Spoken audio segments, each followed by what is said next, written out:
ये जितना दुखद है उतना ही निंदनीय भी है। गृह मंत्री जी से भी हम लोग बातचीत करेंगे। इस बात को कतई ही बर्दाश्त नहीं किया जाएगा कि बिहारी होने की वजह से किसी की जान ले ली जाए। तरीके से कुछ राजनीतिक दल और उनके राजनीतिक रोटियां सेकने की सोच की वजह से बिहार आज बर्बादी की कगार पर धकेलने का काम उनके द्वारा किया गया। एक पुलिसकर्मी के द्वारा ये पूछते ही कि आप कौन से राज्य से हैं और ये कहना कि बिहारी हैं और सीधा उनको गोली मार दी जाती है। हालात हैं आज, अगर एक खगड़िया के लड़के को दिल्ली जाके रहने के लिए मजबूर होना पड़ रहा है तो कौन जिम्मेदार है भाई उसका।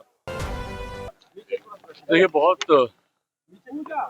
समय पूर्व ही केंद्रीय गृह मंत्रालय के द्वारा ये निर्देशित किया गया था कि वंदे मातरम को जिस तरीके से हम लोग राष्ट्रगान, जनगण मन हम लोग करते हैं, उसी के साथ और उतनी ही इज्जत के साथ खड़े होना अनिवार्य है, सीधा रहना अनिवार्य है। उसको लेके कई गाइडलाइंस जारी की गई थी और जहां जहां पे भी जनगण मन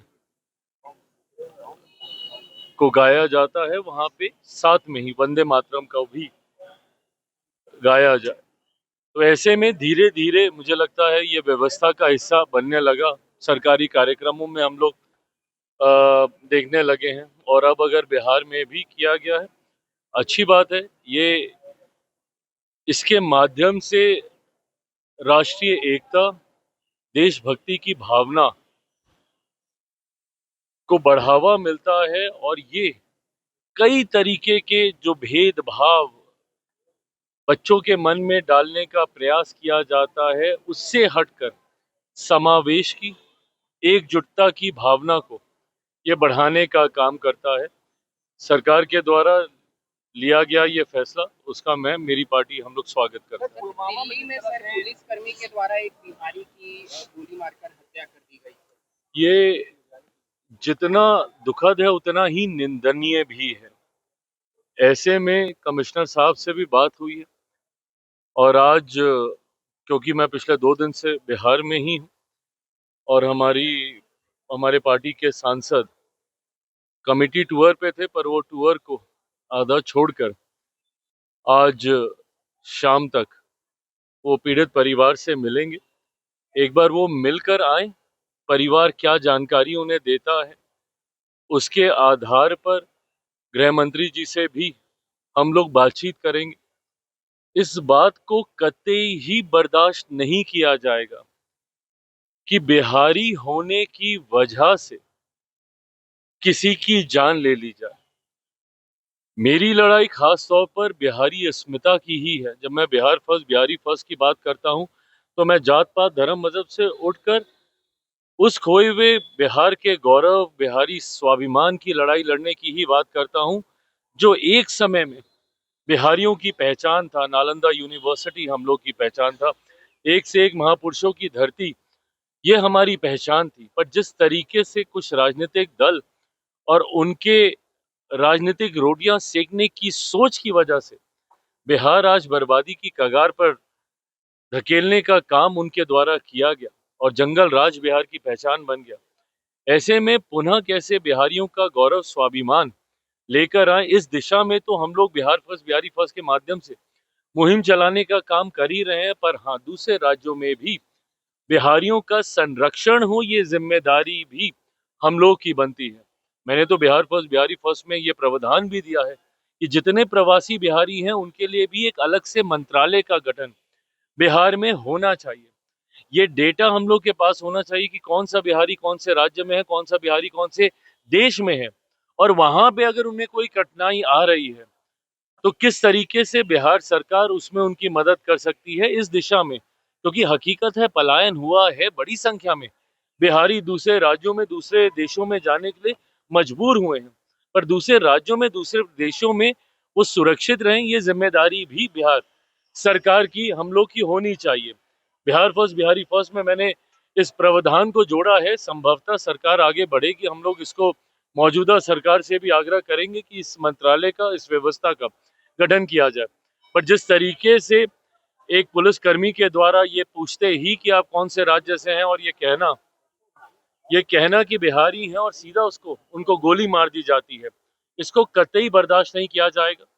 कार्रवाई हुई है, पर हाँ, पीड़ित परिवार को किस तरीके से न्याय मिले और एक प्रेसिडेंट सेट हो कि भविष्य में कभी कोई गलती से भी बिहारी पहचान को आधार बनाकर आपके साथ किसी तरीके का अत्याचार ना करे, इस बात को सुनिश्चित करने का काम हमारी सरकार, जिसमें दोनों सरकारों की भूमिका रहेगी, केंद्रीय गृह मंत्री जी से भी, क्योंकि ये दिल्ली में हुआ है, और बिहार सरकार के माध्यम से भी, दोनों सरकारें मिलकर इस बात को सुनिश्चित करेंगे। बिहार में मंत्रिमंडल कब गठन होगा सर? बिहार में नया मंत्रिमंडल का चयन कब होगा?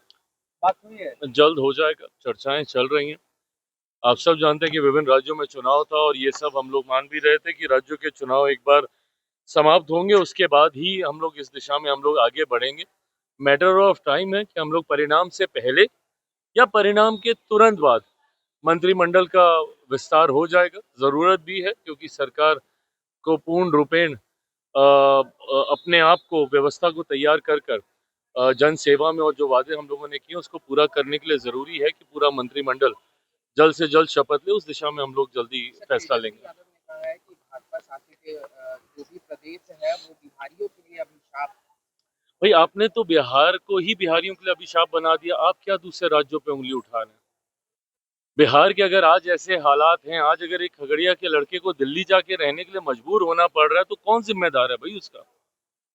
आपका दल जिम्मेदार नहीं है, आपके परिवार के लोग जिम्मेदार नहीं है।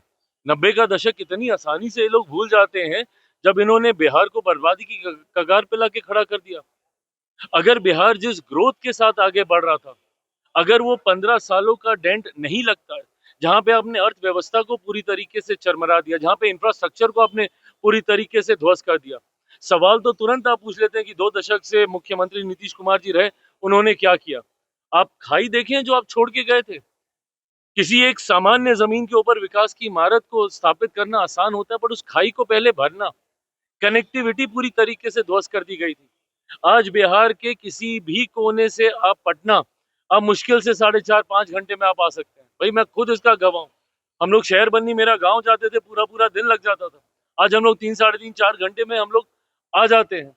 ऐसे में जिस तरीके से कनेक्टिविटी को आपने खत्म किया, क्यों इंडस्ट्री नहीं आई? भाई, ये सवाल मैंने भी पूछे थे, बट इसका अध्ययन करने के बाद मुझे समझ में आया कि जिस हालत में 90 के दशक में बिहार को छोड़कर ये नेता प्रतिपक्ष जो आज की तारीख में है, ये और इनके परिवार के लोग छोड़कर गए, कनेक्टिविटी आपने खत्म कर दी थी पूरी तरीके से। बिजली पानी की व्यवस्था नहीं थी, इंडस्ट्री कैसे आती? जिस राज्य में बिजली नहीं थी, जिस राज्य में पानी नहीं था, जिस राज्य में लॉजिस्टिक्स के लिए इंफ्रास्ट्रक्चर नहीं था, कैसे यहाँ पे इंडस्ट्री आती? लगे 2 दशक लगे, क्योंकि खाई इतनी बड़ी थी।